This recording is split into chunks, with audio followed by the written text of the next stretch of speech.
बोलिए सद्गुरु देव की जय। संयम शांति साधना के धनी परम पूज्य श्री साहेब जी, निर्णय सत्य के अनुयायी पूजनीय संत समाज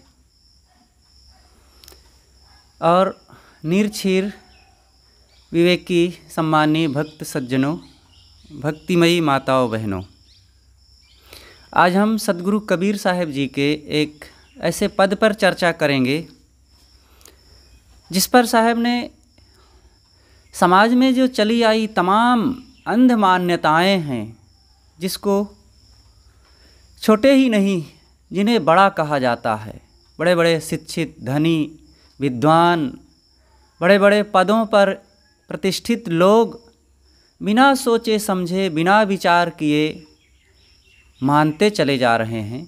साहब ने इन सब बातों को देखा कि इनमें कोई सच्चाई नहीं, कोई दम नहीं। उन्होंने साफ सबको काटा। सत्य के पथिक को सत्य का अगर पालन करना है, जीवन में अनुसरण करना है, तो फिर भीड़ नहीं देखना है, कितने लोग मानते हैं। इस बात का अगर कोई मोही होगा तो सत्य को नहीं पा सकता है। कितने बड़े ग्रंथ में लिखा है, कितने बड़े लोग इन चीज़ों को स्वीकारते हैं, ये सब बातों का महत्व नहीं है। क्या लिखा है, क्या बात है और उसमें सच्चाई कितनी है, इन बातों को समझना चाहिए। तो साहब कहते हैं, धर्म कथा जो कहते रहई, लाबरी उठिजो प्रातः कहई। लाबरी बिहाने लाबरी संझा, एक लाबरी बसे हृदया मंझा। रामहु केर मरम नहीं जाना, ले मति ठानिन वेद पुराना। वेदहु केर कहल नहीं करई, जरतई रहे सुस्त नहीं परई। गुणातीत के गावते आपु ही गए गंवाए, माटी का तन माटी मिल गयो, पवन ही पवन समाए। सद्गुरु कहते हैं कि धर्म की कथा कहने वाले लोग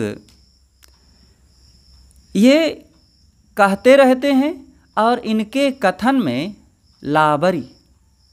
लाबरापन मतलब झूठाई भरी होती है। बिना विचार किए ये उन्हीं झूठी बातों को, जो अवैज्ञानिक है, जो कारणकारी व्यवस्था के विपरीत है, उनको ये बारंबार कहते रहते हैं। और ये झूठी बातों को सुबह कहते हैं, शाम को भी कहते हैं, व्यास गद्दियों पर बैठ करके, क्योंकि इनके हृदय में ही झूठाई भरी हुई है। सत्य को उन्होंने तिलांजलि दे दिया है। राम की बात तो बहुत कहते हैं। राम की बात का मतलब भगवान की बात, ईश्वर अल्लाह की बात, तो ये बहुत कहते हैं, लेकिन उसके रहस्य को नहीं जानते। और शास्त्रों में जो तमाम झूठी बातें लिखी हुई है, उसी का प्रमाण देते हैं। वेदों का भी ये कहा नहीं मानते हैं। जिन शास्त्रों को, जिन वैदिक ग्रंथों को कहें या किसी भी मतपंथ का धर्म शास्त्र हो, उनकी दुहाई तो देते हैं, उनका प्रमाण तो देते हैं, लेकिन उनकी बात भी नहीं मानते हैं। ऐसे लोग सदैव मन से जलते रहते हैं, असंतोष की भट्ठी में कभी शांति नहीं पाते। ये भगवान का गीत तो गाते हैं, लेकिन स्वयं को ये खो बैठे। अपने आप को खो देने के बाद चाहे जितना भगवान भवानी देवी देवता ईश्वर अल्लाह के गीत गाओ, क्या मिलेगा। और ये गाते गाते एक दिन यह शरीर मिट्टी में मिल जाएगा, और शरीर का मिट्टी का अंश मिट्टी में और वायु का अंश वायु में मिल जाएगा। ये सब समाप्त हो जाएगा। आपने सत्य की साधना नहीं किया, आत्मा का अन्वेषण नहीं किया, तो ये सब तमाम कथा कीर्तन और झूठी बातों को कहते रहने से कुछ भी लाभ नहीं मिला। सद्गुरु इस पद में धर्म, शास्त्र तथा ईश्वर के लिए जो तमाम बहुत बहुत लालीपाप चढ़ाया गया है, सजाया गया है झूठी बातों का, उन सबको वे काट देते हैं। पहली बात साहब कहते हैं, धर्म कथा जो कहतई रही, लाबरी उठी जो प्रातः कही। ये धार्मिक कहलाने वाले, सच्चे धार्मिक नहीं, कहलाने वाले, और कहलाते हैं कि हम बड़े धार्मिक हैं, बड़ा धर्म का जामा पहन करके, बड़ी बड़ी गद्दियाँ सजा करके, मंच पर बैठ करके, फूल माला पहन करके, और हजारों की भीड़ में जो सुनाते हैं, साहब कहते हैं ये सुबह से मानो झूठी बात कह रहे हैं, लाबरी, लबरई करना, ऐसा शब्द का साहब प्रयोग करते हैं कि मानो साहब ऐसे लोगों को तो कितना है दृष्टि से देखते हैं कि जो समाज को इतना झूठा संदेश देते हैं, वर्गलाते हैं और उनकी भावनाओं के साथ खिलवाड़ करते हैं, और उनके इस मानव जीवन में जो पुण्य की कमाई, संयम सदाचार की कमाई किया जा सकता है, झूठी बातों में उनको उलझा करके उनके ज़िंदगी के साथ खिलवाड़ करते हैं। साहब ऐसे लोगों को कहते हैं कि ये सुबह से उठ करके मानो झूठी बात करने के लिए ही ठेका ले रखे हैं। झूठी बातें क्या हैं? जब आप इनको समझेंगे, सुनेंगे, पढ़ेंगे, तब पता चलेगा। एक नेता, एक व्यापारी और एक वकील जब झूठ बोलता है तो लोग इनको कहते हैं कि अरे झूठा है। नेताओं पर कहाँ विश्वास करते हैं, वादे कर गए और चले गए और काम कुछ ना किए। वकील के लिए तो कहा जाता है कोर्ट में, कचहरी में बैठ करके बस झूठ को साँच और साँच को झूठ, निर्दोष को दोषी और दोषी को निर्दोष बनाने का इनका तो ठेका है। बस ऐसे व्यापारी के लिए कोई विश्वास नहीं करता। अब व्यापारी भी खूब 10 रुपया का माल ला करके 100-200 में बेच दे और कह दे कि बहुत अच्छी चीज़ है, तो ये तो बदनाम है। ठीक है कि ये लोग झूठ बोल देते हैं, तो इस झूठाई से वे बदनाम भी हैं। कोई उनको फूल माला नहीं चढ़ाता, पूजा नहीं करता है।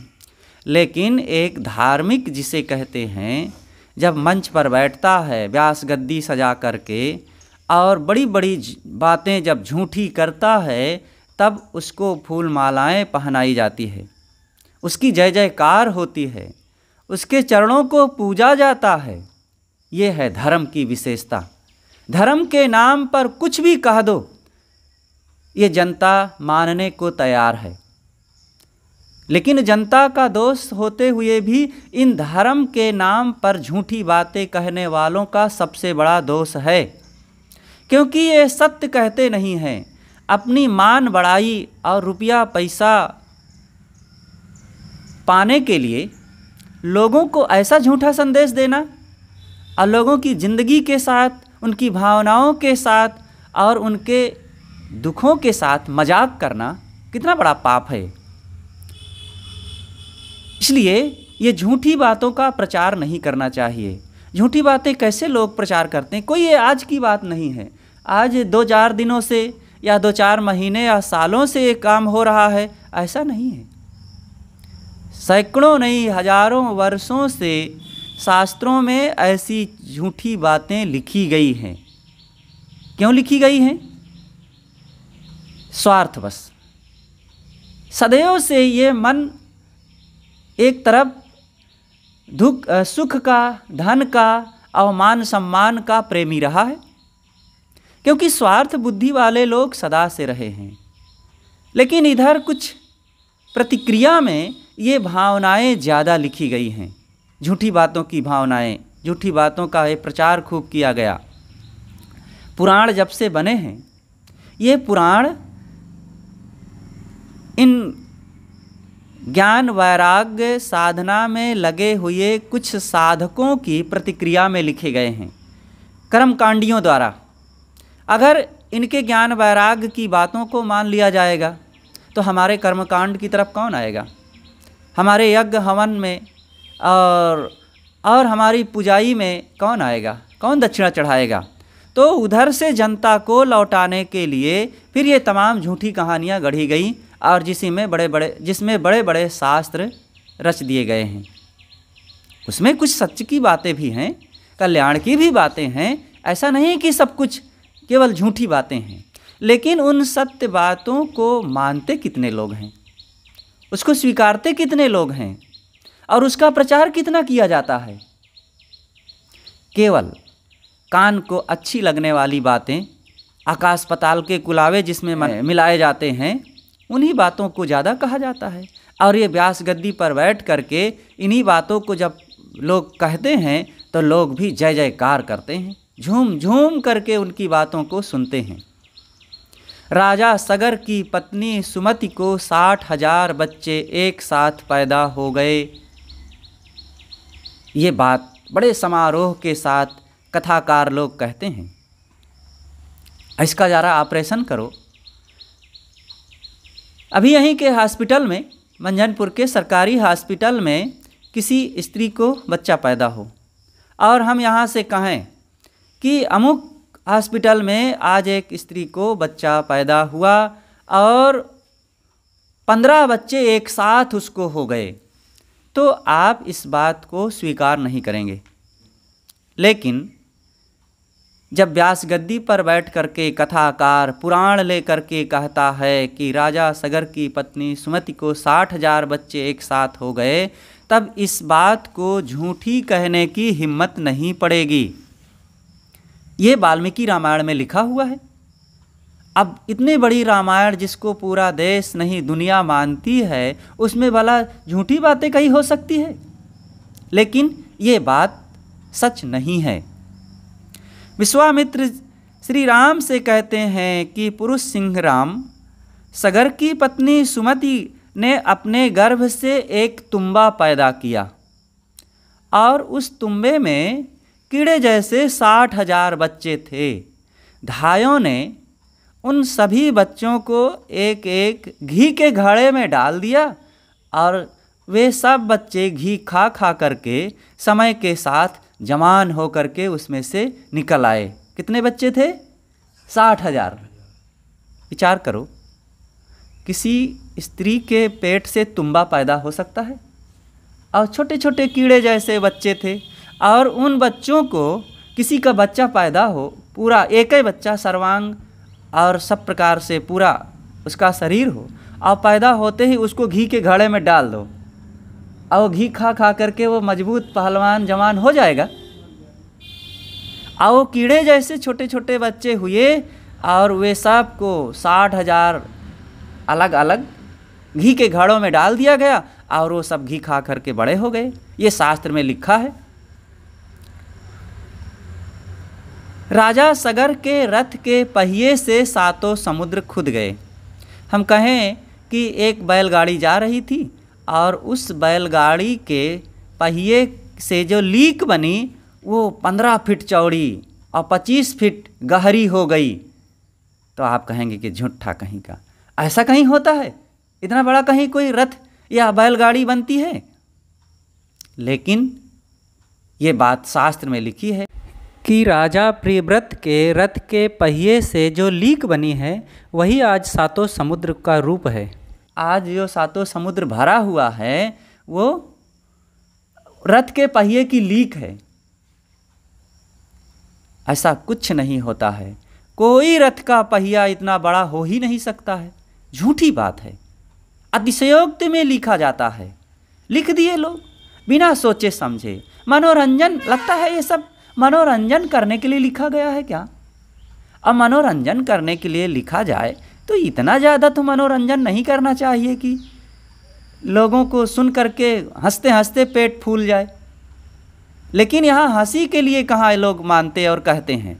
ये तो धर्म की बात है भाई। राजा प्रियव्रत 11 अरब वर्ष तक राज करते रहे। 11 अरब वर्ष, 100 नहीं, 1000 नहीं, लाख नहीं, करोड़ नहीं, 11 अरब वर्ष वो राज करते रहे। अब पता नहीं जिंदगी उनकी कितनी रही होगी, कह नहीं सकते हैं हम। किसी को हम कहें कि अमुक गांव में एक व्यक्ति 500 साल का है, तो आप कहेंगे कि झूठा। ऐसा कहीं होता है? और सचमुच ये झूठ है, इसको मानना नहीं चाहिए। 500 साल का कोई नहीं होता है। लेकिन जब हम व्यास गद्दी पर बैठकर कहते हैं कि राजा प्रियव्रत जी 11 अरब बरस राज करते रहे, तो लोग हाथ जोड़कर झूम झूम करके स्वीकार लेंगे कि हाँ, सच वचन महाराज, सच वचन महाराज, सब बात एकदम सच है। ये धर्म की कथाओं में खूब कहा जाता है। हनुमान जी पृथ्वी से 13 लाख गुना बड़ा जो सूरज है, सुबह सुबह एक दिन उनको भूख लगी तो माँ अंजनी से कहते हैं कि माँ भूख लगी है। तो माँ ने कहा कि देखो जाओ, जो लाल लाल मिले उसे खा लेना। और सुबह सुबह वे उठे, देखे कि पूरब की ओर लाल लाल सूरज निकला हुआ है, और जा कर के गप से खा लिए। और खा लिए तो अंधेरा छा गया, तीनों लोक भयो अंधियारो, प्रातः काल रवि भक्ष लियो, तब तीनों लोक भयो अंधियारो। प्रातः ही जब सूरज को हनुमान जी निगल ले गए तो तीनों लोक में अंधेरा छा गया। अब विचार करो, हनुमान जी सूरज को निगल लेंगे? सूरज कोई लड्डू है क्या लाल लाल?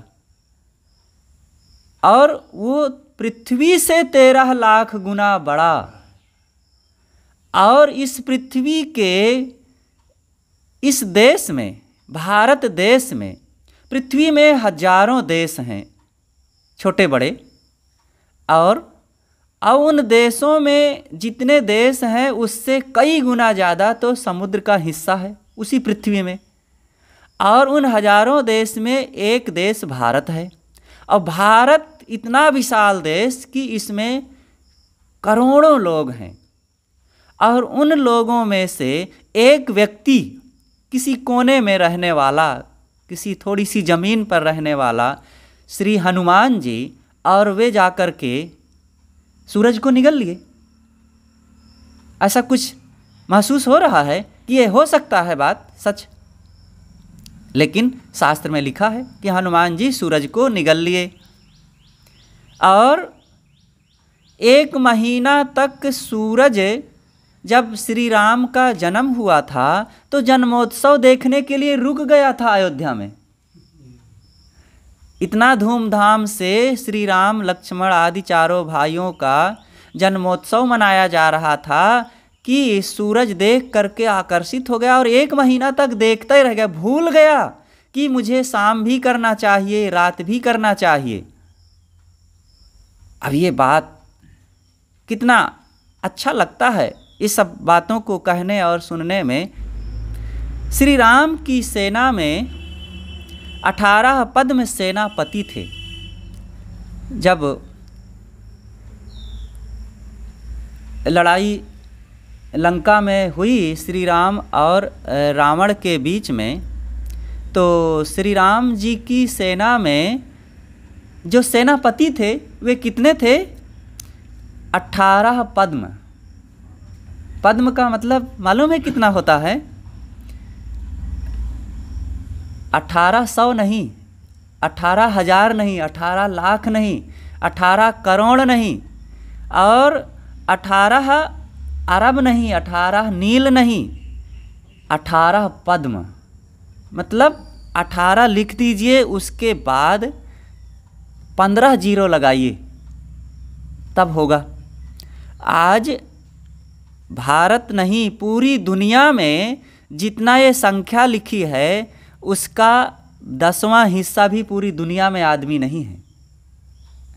और इतनी संख्या तो श्री राम जी की सेना में केवल सेनापति थे। और किसी सेना में सेनापति कितना होता है? जब सेना करीब 100, 200, 50 कम से कम हो तब उसका एक सेनापति होता है। तो इतने सेनापति थे तो सेना कितनी रही होगी? ये है धर्म कथा की बात। आप इस पर उंगली नहीं उठा सकते हैं। तो महाराज श्री राम जब लंका में गए थे तो 18 पद्म सेनापति। और लंका कितना बड़ा है? 18 पद्म सेनापति उनके केवल सेनापतियों को पैर रखने की जगह नहीं मिलेगी पूरी लंका में। फिर रावण की भी सेना रही होगी, और फिर श्री राम जी की सेना कितनी रही होगी, कैसे हो सकता है। इन सब बातों पर सोचना चाहिए, विचार करना चाहिए कि क्या ये सब बात शास्त्रों में सच लिखा है। लिखने वालों ने क्या सोच करके लिख दिया है पता नहीं चलता है। ये जनता के साथ इतना मजाक करना। भरत जी जब श्री राम जी को मनाने चले अयोध्या से, कैकेयी ने 14 वर्ष का वनवास अपने पति दशरथ जी से मांग लिया था कि भरत को राजगद्दी और राम को 14 वर्ष का वनवास। दशरथ जी ने तो ऐसा आदेश नहीं दिया, लेकिन माता जी का संकेत पाते ही, ये बात सुनते ही श्री राम जी वन को चल दिए। और भरत जी ननिहाल में थे। जब आए उनको पता चला कि भैया नहीं हैं, वन को चले गए। पिताजी का प्राणांत हो गया, बहुत दुख हुआ उनको। पिताजी का अंतिम संस्कार करने के बाद तुरंत वे श्री राम को मनाने के लिए चले। और जब चले बड़ी भक्ति भावना से, बहुत दुखी हो करके कि मेरे प्राण से प्रिय मेरे भ्राता, और वो जंगल में चले गए, और इसलिए कि मुझे राजगद्दी मिल जाए। इस बात को उन्हें और ज़्यादा खटक था कि लोग मुझे बदनाम करेंगे। इसलिए उन्होंने निश्चय किया कि मैं भैया को मना करके लाऊंगा। और जब वे चले अयोध्या से, नंगे पैर चले। जब चले तो ऐसे भक्त, महान भक्त श्री राम के अनुयायी चल रहे हैं, उनके पैरों में कंकड़ ना गड़ जाए, कांटा ना चुभ जाए।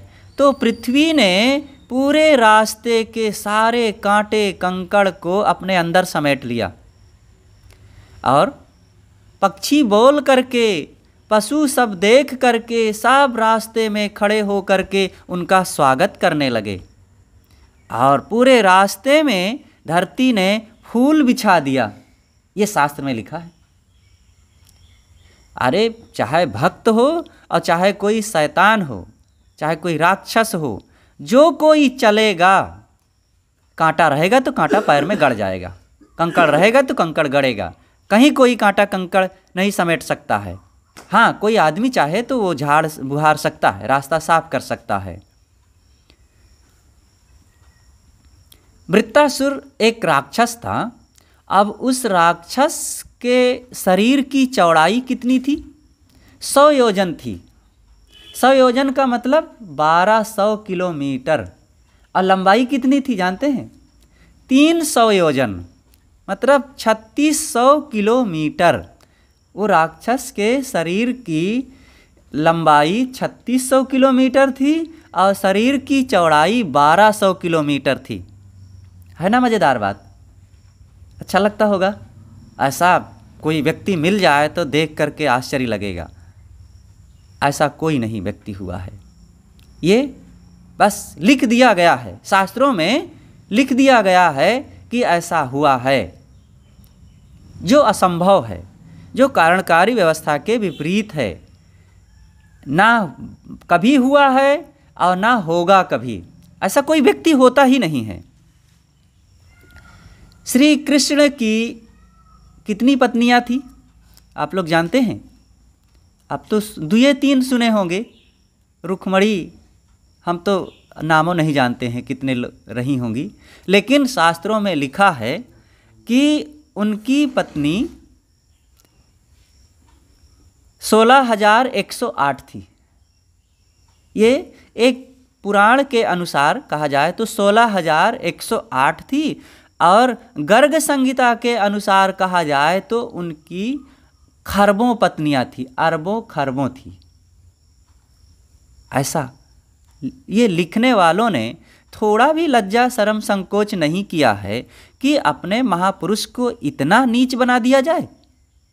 इसीलिए तो मुसलमान, ईसाई, यहूदी यहाँ आकर के लोगों को वर्गलाते हैं कि देखो तुम्हारे महापुरुष कितने मोही थे, कितने कामी थे, कितने चोर थे और कितने ये बिगड़े हुए थे। हमारे यहाँ आ जाओ, हमारे यहाँ देखो महापुरुष हमारे बड़े पवित्र हैं, बड़े नेक हैं, ये हमारी ही बातों को लेकर के हमें कैसा कहते हैं और हमें सर झुकाना पड़ता है लज्जा से अपने महापुरुषों की बात सुन करके। लेकिन महापुरुष ऐसे नहीं थे। ये बीच के लोगों ने इन महापुरुषों के चेहरे पर कालिक पोती है। ये अनुयायी हैं कि भला विरोधी हैं, अपने महापुरुषों को दफनाने के लिए ये तैयार हैं। भला सोचो, ऐसी बातें लिख करके कोई भी विद्वान समझदार जो थोड़ा सा बुद्धि रखता होगा, क्या इन बातों को मानने के लिए तैयार होगा? कोई नहीं तैयार हो सकता है। हाँ, अंधभक्त जरूर इस बात को आंख मूंद करके मानते चले जाएंगे, लेकिन ऐसी बात मान लेने से उनका फायदा क्या हो जाएगा?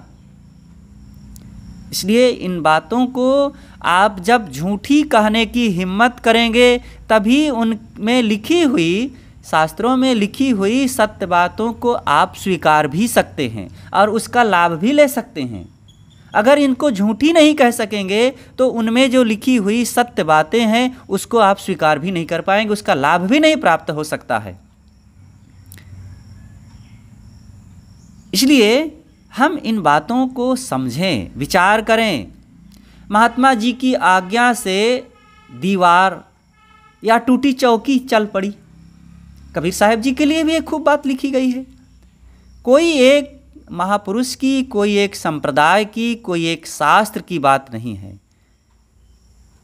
बहुत से महापुरुषों और शास्त्रों तथा संप्रदायों की बातों में जहाँ पर अतिवाद आया है, अपने महापुरुष को अलौकिक माना गया है और अपने धर्मशास्त्र को आकाशी माना गया है, दैवी माना गया है और अपने संप्रदाय को सर्वे सर्वा माना गया है, वहाँ फिर ये सब गप की बातें लिखना फिर जरूरी हो जाता है। क्यों?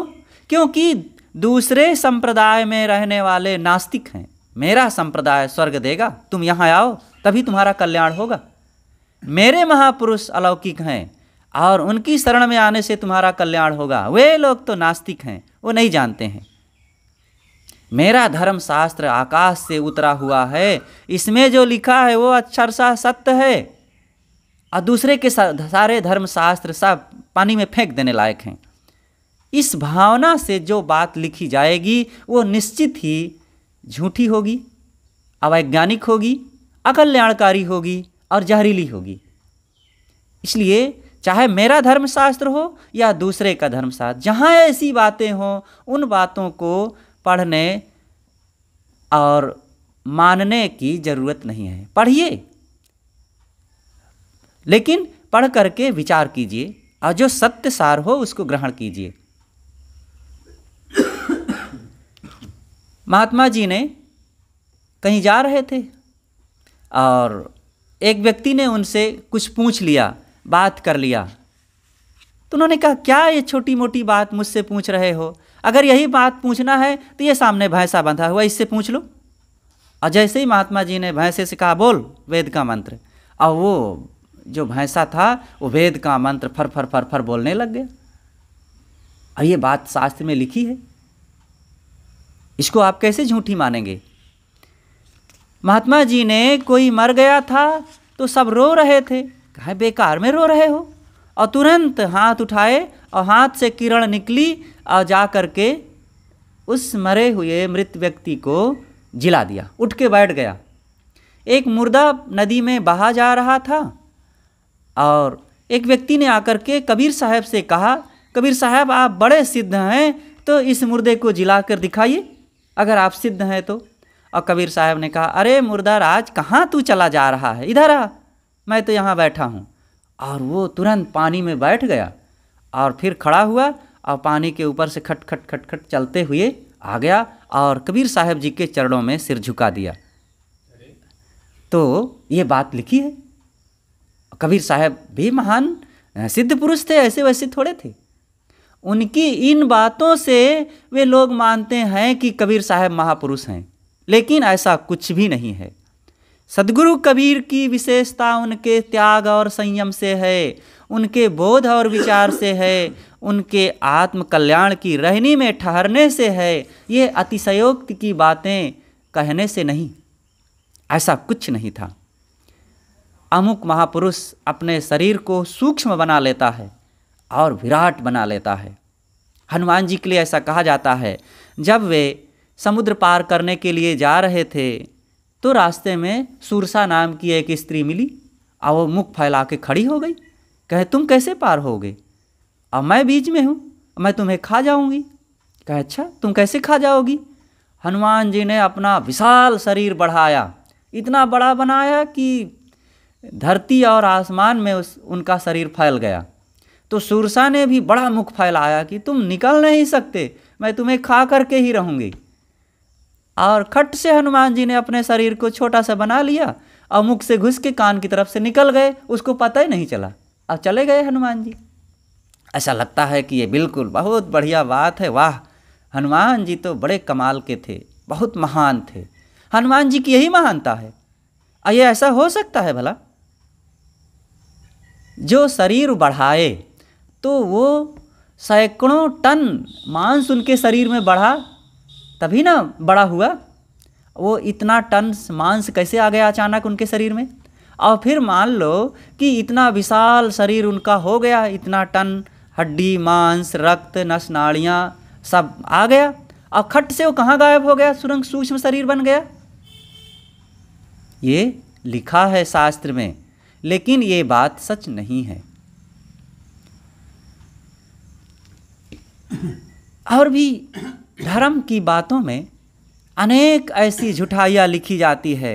संत ईसा केवल हिंदू परंपरा के शास्त्रों में लिखा है ऐसा नहीं है, दूसरे मत पंथों में भी है, सब जगह है, कोई एक ही जगह की बात नहीं। चाहे वो हिंदू हो, मुसलमान हो, सिख हो, ईसाई हो और जैनी बौद्ध हो, कबीर पंथी हो, वैष्णव हो, वेदांती हो और सिख परंपरा हो, सब में गुरु नानक साहब जी के लिए जो ग्रंथ लिखे गए हैं, नानक शंकर दिग्विजय लिखा गया तो नानक दिग्विजय भी लिखा गया है। और नानक साहब जी के नाम से 2 खंडों में इतनी मोटी मोटी 2 पुस्तकें हैं जिसमें चमत्कार से भरा हुआ है। नानक साहब के लिए लिखा गया है कि नानक के गेटे चेले थे, अरस्तु चेले थे, सुकरात चेले थे और पता नहीं कौन कौन सब चेले थे। हाँ, कबीर के लिए नहीं कहा गया है, क्योंकि कबीर के लिए कहने की हिम्मत नहीं थी कि कबीरों नानक साहब के चेले थे, तो प्रत्यक्ष नानक साहब के गुरु रूप में रहे हुए सदगुरु कबीर। ऐसे सदगुरु कबीर के लिए खूब लिखा गया है।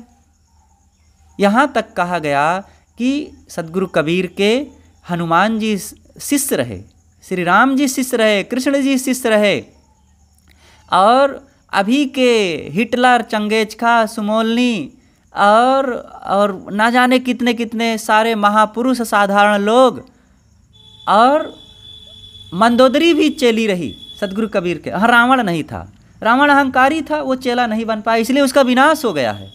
रावण कबीर साहब का चेला नहीं बन पाया था। अब ये कबीर साहब की महिमा बताने के लिए लोगों ने ये सब बातें लिखा। और सदगुरु कबीर अभी 550 साल पहले हुए। अगर कोई रावण, मंदोदरी और श्री राम, श्री कृष्ण ये सब रहे होंगे, हजारों वर्ष पहले रहे होंगे, वो आज के इधर इस युग के सदगुरु कबीर जैसे महान संत हुए, इनके शिष्य कैसे हो सकते हैं। तो लोग कहते हैं नहीं, कबीर साहब सत सुकृत मुनीन्द्र करुणामय नाम से ये चारों युगों में आते रहे। तो कैसे आप जानते हैं, किस आधार से जानते हैं। इसका मतलब है कि कबीर साहब कोई साधारण ऐसे वासनावशी कामी क्रोधी लोभी जैसे जन्मता है बार बार, वैसे महापुरुष रहे क्या, बार बार जन्मते रहे।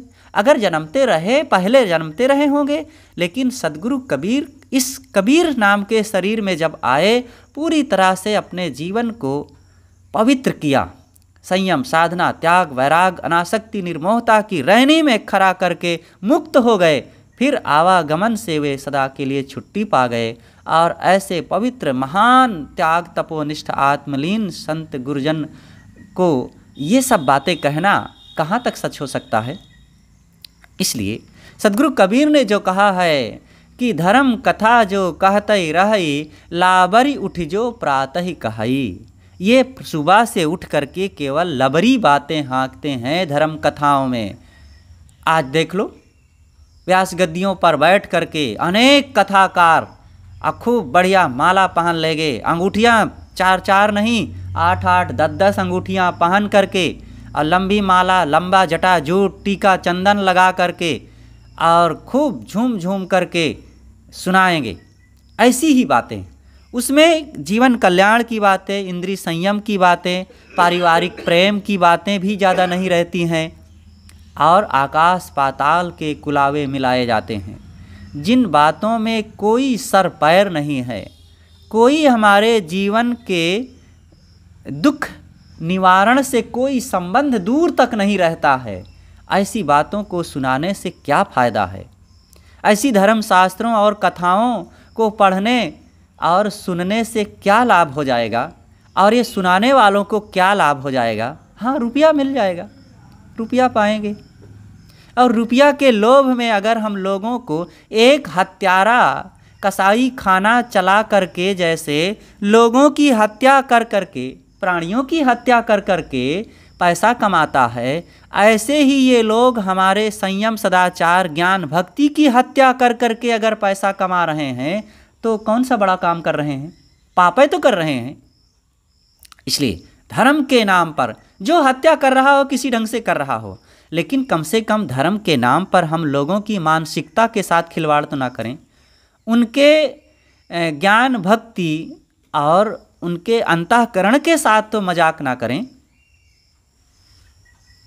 अमुक ऋषि के शाप से अमुक व्यक्ति भस्म हो गया, लिखा है, शास्त्रों में लिखा है कि एक ऋषि था, वो ध्यान में बैठा हुआ था, एक व्यक्ति गया और उनको प्रणाम किया और कुछ बात पूछ लिया, कुछ चीज़ मांग लिया। अब वो क्रोध से उठे और एकदम कमंडल से जल छिड़के भस्म हो गया, वो राख हो गया। अमुक नगर को, अमुक जंगल को और अमुक समूह को उन्होंने एक साथ भस्म कर दिया। ऐसा होता है? कोई ऐसा ऋषि नहीं हुआ है जिसके शाप से कोई व्यक्ति देखते देखते राख हो जाए, भस्म हो जाए। अरे वो ऐसा क्रोध करने वाले स्वयं भस्म हो जाते हैं, वो ऋषि कैसे हैं? और फिर ऐसा कहीं होता ही नहीं है, भस्म उसमें कोई नहीं होता है।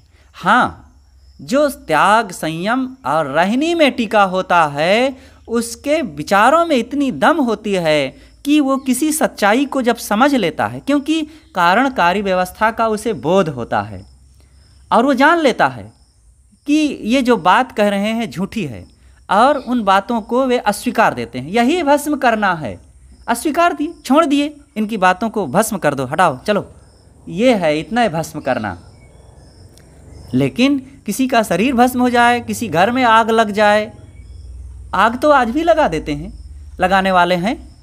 आप फास्फोरस लीजिए और पानी लीजिए और उसको छिड़क दीजिए, कहीं फास्फोरस पड़ा हुआ हो और वहाँ पर पानी छिड़क दीजिए, अपने आप आग लग जाएगी।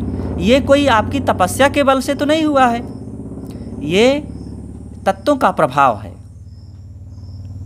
इसमें कोई आपकी रिद्धि सिद्धि का महत्व नहीं है, रिद्धि सिद्धि कुछ ऐसा होता भी नहीं है। और ऐसा लोगों को केवल बहकाने के लिए और अपना उल्लू सीधा करने के लिए, अपना प्रभाव जमाने के लिए कुछ लोग करते हैं। ये जादू टोना मंत्र तंत्र दिखाने वाले कुछ आते ही हैं, जादूगरी दिखाते हैं, आकर के कहते हैं कि मैंने अपने मंत्र के बल पर ऐसा कर दिया है। लेकिन जो समझदार जादूगर होते हैं वो कह देते हैं कि सज्जनों ऐसा कुछ होता नहीं है, ये मैंने ये चीज़ें करके ऐसा दिखाया है, ऐसी हाथ की सफाई, वस्तु की बनावट और मेरे कहने की स्टाइल जो थी, इसके कारण आप लोगों को ऐसा लगा है, लेकिन ऐसा है नहीं। ईमानदार जो जादूगर होते, कलाकार होते हैं, वो बता देते हैं, लेकिन जो काइयाँ होते हैं वे नहीं बताते हैं। और जो धार्मिक गद्दी पर बैठ करके ऐसा करता है, वो तो बताएगा ही नहीं, जानता होगा इसकी हकीकत को तो भी नहीं बताता है, क्योंकि इसी की रोटी वो खाता है। आशीर्वाद देने से किसी को संतान हो गया, किसी को राज मिल गया, किसी को धन मिल गया और किसी का रोग ठीक हो गया, आशीर्वाद से ऐसा हो गया। अब बड़े बड़े कहलाने वाले लोग आशीर्वाद लेने के लिए धर्म गुरुओं के पास, पंडित पुजारियों के पास, तांत्रिकों के पास, मंदिर मस्जिदों का चक्कर लगाते रहते हैं। आशीर्वाद बाबा दे देंगे तो हमारा रोग दूर हो जाएगा, हमें बच्चा हो जाएगा, हमें धन मिल जाएगा, व्यापार हमारा चमक जाएगा। कोई आशीर्वाद के बल से ऐसा कुछ नहीं होता है। श्री राम, श्री कृष्ण और सदगुरु कबीर, नानक साहेब, शंकराचार्य जी आदि ये सब महापुरुष अनंत ब्रह्मांड नायक थे। इनके एक संकेत से, आँख के खोलने और बंद करने के संकेत मात्र से यहाँ पर सृष्टि का प्रलय हो जाता है। अरे भाई, ब्रह्मांड नायक कोई दुनिया में नहीं हुआ है आज तक। ब्रह्मांड पूरे केवल धरती का नहीं, ये सूरज, चांद, ग्रह, नक्षत्र, धरती, आसमान और कितना और भी आकाश गंगाएं हैं, ये सब मिलाकर ब्रह्मांड होता है। और इस समस्त ब्रह्मांड का एक संचालक कहने वाला कहता है श्री राम जी थे। उनके रोम रोम में एक नहीं अनंत ब्रह्मांड लटके हुए हैं, लिखा हुआ है। श्री कृष्ण जी भी अनंत ब्रह्मांड नायक हैं, सदगुरु कबीर भी हैं और ऐसे स्वामी शंकराचार्य जी भी हैं। अनेक ऐसे लोग, उनके अनुयायियों ने अपने इन महापुरुषों को पता नहीं क्या सोच करके ये सब बातें लिखा है। इस बात के लिखने से ही उनका लाभ होगा कि उन महापुरुषों का लाभ होगा, अब वही जाने। इसलिए ऐसा कुछ नहीं हुआ है कि कोई ब्रह्मांड नायक हो। ब्रह्मांड नायक, जगत गुरु और पता नहीं क्या क्या नाम से जो महिमा मंडित करते हैं, उन्हीं से जाकर के पूछो तो अपने पिछवाड़े के व्यक्ति का नाम नहीं जानते हैं। अपने पीठ पीछे क्या हो रहा है उनको पता नहीं है। अपने ही चेलों से, जो कोई मुंबई में है, कलकत्ता में है, दिल्ली में है, तो यहीं से नहीं जान लेते हैं कि उनकी तबीयत कैसी है, उनके घर में इसमें बिजली है कि नहीं है, और उनको कोई आकर के ठग लिया है, पता नहीं रहता। टेलीफोन करके जानते हैं, तार से जानते हैं, पत्र दे करके जानते हैं। अगर वे ब्रह्मांड नायक हैं तो सब कुछ उनको जानते रहना चाहिए, क्यों नहीं जान लेते हैं? ऐसा कहीं कोई नहीं हुआ है। ईश्वर जो चाहे सो कर दे। ईश्वर में इतनी बड़ी शक्ति है कि कमल पर सूरज और सूरज पर कमल का फूल उगा सकता है। ईश्वर में इतने दम है। ईश्वर से कह दो कि वे कमल पर सूरज न उगावे और सूरज पर कमल न उगावे। यहाँ धरती से हिंसा, हत्या, पापाचार, दुराचार, मिलावटबाजी, गबनखोरी, व्यभिचार, इन सब को समाप्त कर दे। और ये काम नहीं कर सका है ईश्वर। हाँ, सूरज को कमल पर खिला सकता है, कोई ईश्वर नहीं खिला सकता है। ये भावुक, भोले और भटके हुए भक्तों की महिमा है, जो इस प्रकार से वाणी का पकवान बना बना करके खाते हैं। अब वाणी के पकवान से कहीं पेट भरता है? 4 लोग चले जा रहे थे रास्ते रास्ते, तो थक गए। एक ने कहा यार बड़ी भूख लगी है, दूसरे ने कहा यार मने मन में भूंजा चबैना खाओ कुछ, तो तीसरे ने कहा अरे यार जब भूंजा चबैना मने मन में खाना है तो हलवा पूड़ी काहे ना खाएं, तो खाएं, हलवा पूड़ी खाएं, पेट तो भर जाएगा ना। मने मन में खाएं, कल्पना के लड्डू खाएं तो पेट भर जाएगा। ऐसे ये सब कल्पना के लड्डू बनाए गए हैं, और इन कल्पना के लड्डू से किसी का काम बनने वाला नहीं है। इसलिए इन सब बातों में कोई दम नहीं है। जो चाहेगा सो ईश्वर कर देगा। हम कौन होते हैं? ईश्वर की मर्जी से यहाँ होता है सब कुछ। भगवान चाहेगा तो बेटा हो जाएगा, भगवान चाहेगा तो दुकान चल जाएगी, भगवान चाहेगा तो हमारी दुकान में संपन्नता बढ़ जाएगी, रोग ठीक हो जाएगा। भगवान चाहेगा तो बड़ा अच्छा लगता है। बड़े विनम्र हैं, बड़े भक्त हैं भाई, भगवान की मर्जी से ये करते हैं, भगवान के भरोसे अपने आप को छोड़ दिए हैं। तो भगवान क्यों नहीं चाहता है कि आपका रोग ठीक हो जाए? भगवान आपको क्यों नहीं बच्चा दे रहा है भाई?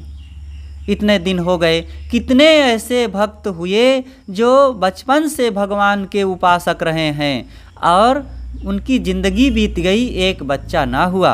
हनुमानगढ़ी में अयोध्या के जो राजा थे, राजा ददुआ नाम था, शायद राजा ददुआ नाम था, उनको कोई बच्चा नहीं हुआ। तो एक बच्चा गोद लिए थे और उसकी शादी किए, बड़ा जब हुआ उसको भी बच्चा नहीं हुआ। और वहीं पर अष्ट सिद्धि नवनिधि के दाता हनुमान जी बैठे हैं, श्री राम जी वहीं रहे, सरजू मैया वहीं रहीं और अयोध्या धाम वही है, सबके पापों को नाश करने वाली। और न राजा ददुआ को एक बच्चा दिए, न उसके गोद लिए हुए बेटे को बच्चा दिए, और फिर भारत आज़ाद हो गया, राज खत्म हो गया। पूरा उनका करीब बहुत वर्षों तक यूं ही रहा, फिर कोई बच्चा ना हुआ। क्यों नहीं दिए? किसी की कृपा से किसी को बच्चा नहीं होता। एक बार गुरुदेव जी एक आश्रम में थे, तो एक स्त्री आई अपनी बहू को लेकर के, तो बहू से कहती है चल प्रणाम कर और आगे बढ़ और आगे बढ़, महाराज जी के पैरों के पास बढ़ आगे। तो गुरुजी कहते हैं अरे भाई क्या बात है? तो कहे नहीं नहीं बढ़, तू बढ़ आगे, महाराज जी के पैर में रख दे सिर अपना। तो वो करने लगी, गुरुजी पिछड़ते रहे। तो अंतिम में फिर गुरुजी पूछे भाई क्या बात है, कहो कुछ। कहे महाराज जी इसको कोई बच्चा नहीं हुआ है, 12 साल हो गए हैं शादी हुए। तो कहते हैं, गुरुजी कहते हैं कि बच्चा तू काहे को इसको परेशान करना चाहती है? बच्चा हो जाएगा तो ये सुखी हो जाएगी क्या? अरे बेचारी परेशान हो जाएगी जन्म देने में, पालने पोसने में, और ज़िंदगी भर उसकी सहना पड़ेगा। और कोई बाबा तुम्हें अपनी झोली में बच्चा नहीं रखा है जो दे देगा। और किसी के चक्कर में मत पड़ो, कहीं कोई किसी की कृपा से बच्चा वच्चा नहीं होता है। आपके भाग्य में होगा तो होना होगा तो मिल जाएगा। लेकिन ये पंडा पुजारी ओझा सोखा बैगा बाबा किसी के चक्कर में बच्चे के लिए दौड़ेंगे, आपका धन शोषण करेंगे, इज्जत आबरू का शोषण करेंगे, और आपकी बुद्धि को तो कुंठित कर ही रहे हैं, वो तो पहले से ही है। इसलिए आशीर्वाद के बल पर, धर्म के बल पर इन बाबाओं के चक्कर में जो लोग ऐसे जाते हैं, वो धर्म वरम तो कुछ जानते ही नहीं हैं। केवल झूठे स्वार्थ में पड़ कर के रुपया पैसा और भोग के लिए, बच्चे के लिए, तुच्छ चीज़ों के लिए जा रहे हैं। अब तुच्छ चीज़ें अगर कोई बाबा दे रहा है तो समझ लो कि वो फ्रॉडिया है।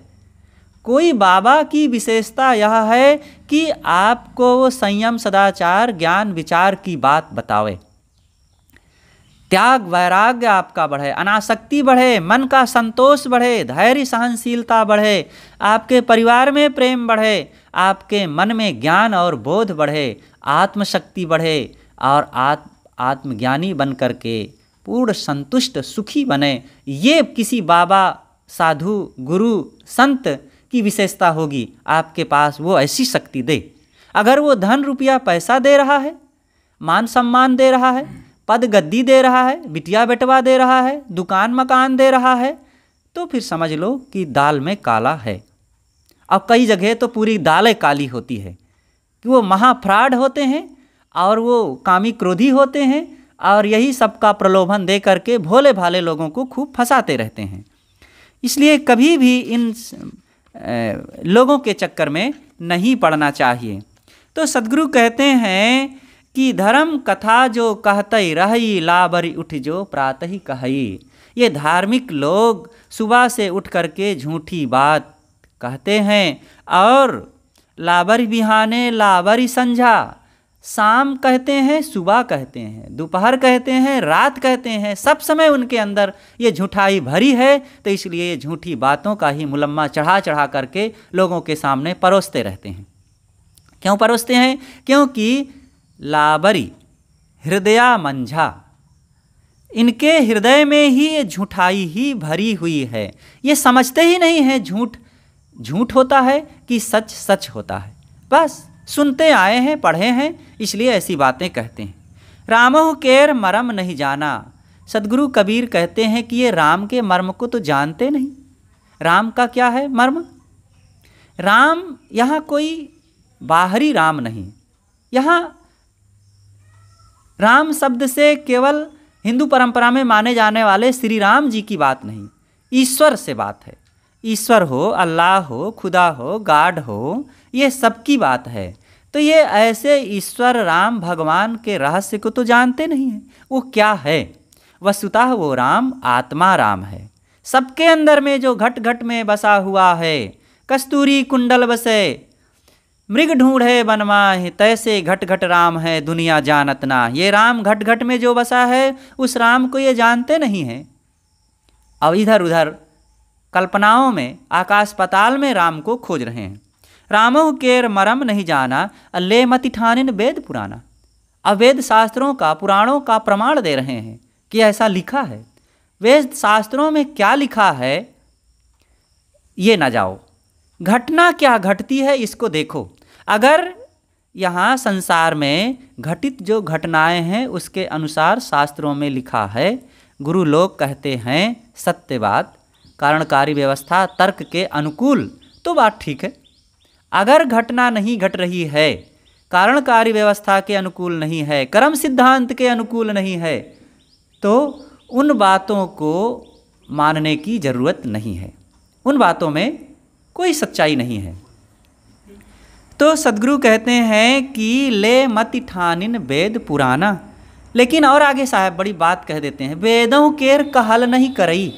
ऐसे लोग जो शास्त्रों की दुहाई दे रहे हैं, बड़े बड़े लोगों की दुहाई दे रहे हैं, उनकी ये बात भी नहीं मानते हैं। कैसा गजब है। एक तरफ उन्हीं को प्रमाण मान करके सारी बातें कह जाते हैं झूठी झूठी, और दूसरी तरफ उन्हीं की बात को मानते भी नहीं हैं, शास्त्रों की दुहाई देते हैं। और शास्त्रों में जो लिखा है, यदा पंचावतिष्ठन्ते ज्ञानानि मनसा सा बुद्धिश्चा न विचेष्टति तामाहु परमाम गतिम। इस बात को कहाँ मानते हैं?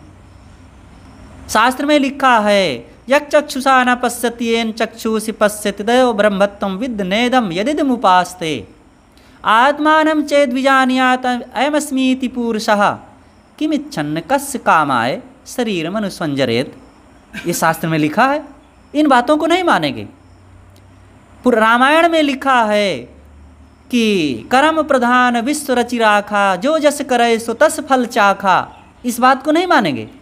हाँ, इस बात को मानेंगे, हुई है सोई जो राम रचि राखा, को करी तर्क बढ़ावें शाखा।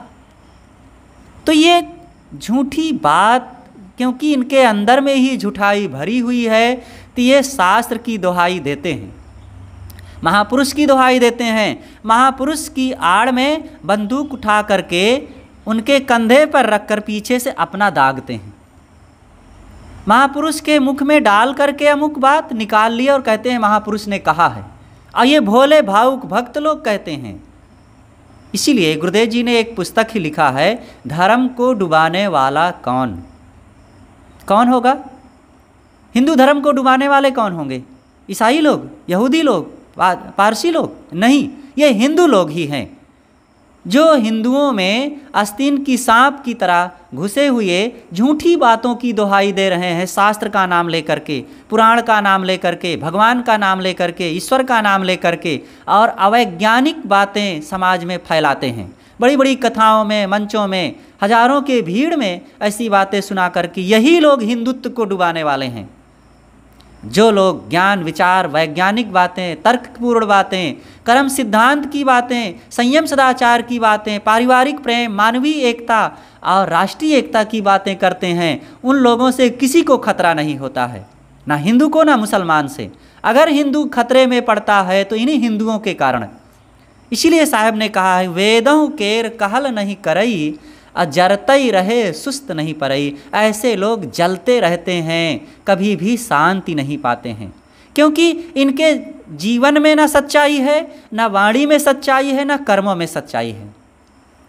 झूठी बातें करते हैं, स्वयं सदाचार से दूर हैं, संयम है ही नहीं है, इंद्रियों में कोई संयम नहीं है। अनर्गल खाएंगे, अनर्गल बोलेंगे, अनर्गल सुनेंगे, अनर्गल आचरण करेंगे। और अनर्गल बातों पर ही ये विश्वास करेंगे और उसी का प्रचार करेंगे, दूसरों को भी भटकाएंगे। तो भला ऐसे लोगों को कब शांति मिलेगी? इसलिए साहब कहते हैं जरते ही रहे, ये जलते रहेंगे मानसिक ताप में, और सुस्त मतलब शांति कभी नहीं पाएंगे, ठंडे कभी नहीं हो पाएंगे। गुणातीत के गावते आप ही गए गंवाए। ये गुणातीत जो गुणों से परे है, वो क्या है? ईश्वर। कहते हैं कि वो ईश्वर गुणातीत है। अगर कोई गुणों से परे, त्रिगुण से परे कोई होगा तो वो ईश्वर कैसा होगा? वो प्रकृति के नियम हो सकते हैं, या शरीर के नियम, कर्मों के नियम हो सकते हैं, लेकिन उसको तो ये तिलांजलि दे दिए हैं, दूर से अपने मन से ही निकाल दिए हैं। और कल्पना के ईश्वर का गीत गाते गाते ये आप ही गए गंवाए, अपनी आत्मसत्ता को ही गंवा बैठे, अपने मन की शांति कर्म सिद्धांत को ही गंवा बैठे। और ऐसा करने से माटी का तन माटी मिल गयो, इनका शरीर मिट्टी में एक दिन मिल जाएगा, और जो सूक्ष्म शरीर है प्राणवायु, वो प्राणवायु में मिल जाएगी, और इनका कोई लाभ होने वाला नहीं है, जीवन समाप्त हो जाएगा। इतना अनमोल सुनहला स्वर्णिम कल्याणदायी और अनंत जन्मों से भटकते हुए जीव को इस मानव जीवन में जो आत्म कल्याण करने की पूर्ण संभावना थी, इस संभावना को तो इन्होंने झूठी बात कहने, सुनने, मानने और सुनाने में ही बिता दिए ये लोग। तो भला इनका कल्याण कब होगा? तो साहेब कितना करुणा विगलित हो करके ये लोगों को बताते हैं कि भाई बदलो, अपने जीवन में सत्य का आधार रखो और किसी सच्चाई को पहचानो। केवल लिखी पढ़ी कहा सुनी हंसी मजाक की बातों को यहाँ पत्थर की लकीर मान करके ना मानते चले जाओ। किस तरीके से, किस सिस्टम से, देश काल परिस्थिति के अनुसार, किस कारण से उन लोगों ने लिख दिया है, आज वो सब लागू ना होते हुए भी मानते ना चले जाओ। इस देखो दो प्रकार के लोग हैं। इसीलिए इन झूठी बातों के कारण आज एक वर्ग ऐसा है कि शास्त्रों की सभी बातों को पूरी तरह से कह देता है ये बकवास है, झूठ है, कुछ नहीं मानने लायक है, इनको फेंक दो पानी में, जला दो आग में। ये भी गलत है। शास्त्रों में सही बातें भी लिखी हुई है जो कल्याणदायी हैं, कारणकारी व्यवस्था के अनुकूल है, कर्म सिद्धांत के अनुकूल है, उन बातों को भी कैसे छोड़ दिया जाए? लेकिन एक वर्ग यह कहता है कि नहीं, शास्त्र में जो लिखा है सब बिल्कुल 16 आना सच है, उस पर हम तर्क नहीं कर सकते, उंगली नहीं उठा सकते हैं। यह बात भी कितनी गलत है। बिल्कुल उसमें भी तर्क करने की ज़रूरत है, जो सत्य है उसको स्वीकारने की ज़रूरत है। इसीलिए विवेक की ज़रूरत है। सदगुरु कबीर ने कहा है, कहाँ कबीर फटकत फिरे पकड़ शब्द की छाह, अब बिन विवेक भटकत फिरे। तो ये बिना विवेक के शब्दों की छाया पकड़ करके भटकने वाले लोग कभी भी शांति नहीं पाते हैं। इसलिए हम सबको विचारवान, विवेकवान और कारणकारी व्यवस्था कर्म सिद्धांत के अनुकूल जड़ चेतन निर्णय के तहत जो बात सच हो उसी को मानना चाहिए। और ये धार्मिक जगत में धर्म कहलाने वाले लोग, वस्तुतः धर्म है कर्म सिद्धांत, कारणकारी व्यवस्था, तत्वों के नियमों के अनुसार जो होता है वो सच्चा धर्म है। लेकिन इस बात को लोग समझते नहीं, केवल किस्सा कहानियों में, झूठी बातों में पढ़ कर के जो धार्मिक जगत में 95% झूठाई भरी हुई है उसी को सच मान करके लोग पत्थर की लकीर मानकर सर आँखों पर उसी बात को बैठाए हुए हैं। इसीलिए ना उनका दुख दूर होता है, ना मन में शांति मिलती है और जीवन केवल भटकाव में ही बर्बाद हो जाता है। तो हम सत्य के अनुसरण करें और सत्य के पथ पर चलें। सदगुरु कबीर ने कहा है, सांचे श्राप न लागे सांचे काल न खाए, सांचा ही सांचा जो चले ताको काह न साए। तो हम उस कर्म सिद्धांत, जड़ चेतन निर्णय, प्रकृति के गुण धर्म और मानवीय एकता और आत्मा अनात्मा का जो भेद है, इन सबको समझते हुए जब जीवन को जिएंगे तो निश्चित हमारे जीवन में कल्याण, शांति और उज्जवल व्यवहार और परमार्थ सब कुछ हमारा सुधरता जाएगा। आज बस इतना ही कहकर अपनी वाणी को यहीं पर विराम देते हैं। बोलिए सद्गुरुदेव की जय।